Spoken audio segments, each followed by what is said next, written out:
Europe 1, 7h57, Thomas Soto. Ce matin, Danny Cohn-Bendit a choisi de nous parler d'un livre, ou plutôt de l'homme qui a écrit ce livre. Bonjour Danny. Bonjour Thomas. Cet homme, c'est André Glucksmann et l'ouvrage Voltaire contre-attaque. Tiens, déjà, ce titre, il est intriguant. Il veut dire quoi, Voltaire contre-attaque ?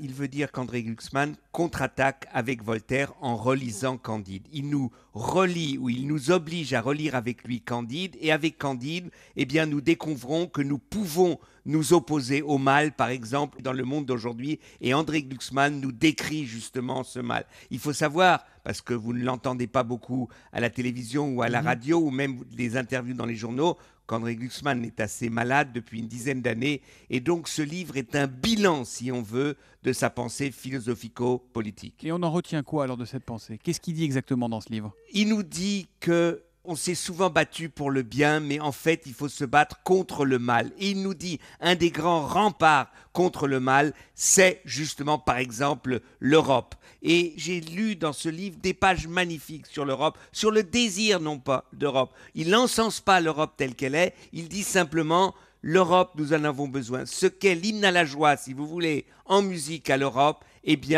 Voltaire contre-attaque, c'est un texte, ce sont des pages magnifiques, qui sont l'équivalent écrit par André Glucksmann. En fait, il est assez positif, c'est un peu l'anti-Éric Zemmour, non ? Ah, c'est absolument l'anti-Éric Zemmour. Candide est mondialisé, est européen et c'est le cosmopolitisme. En fait, c'est une hymne au cosmopolitisme qu'a écrit aujourd'hui André Glucksmann et il refuse tous les replis sur la nation qui, d'après lui, n'amènent à rien et nulle part. Voltaire contre-attaque, signé André Glucksmann, publié chez Robert Laffont. C'est l'humeur de Danny ce matin. Danny qui revient lundi à 8h-5 sur Europe 1. À lundi, Danny. À lundi, Thomas.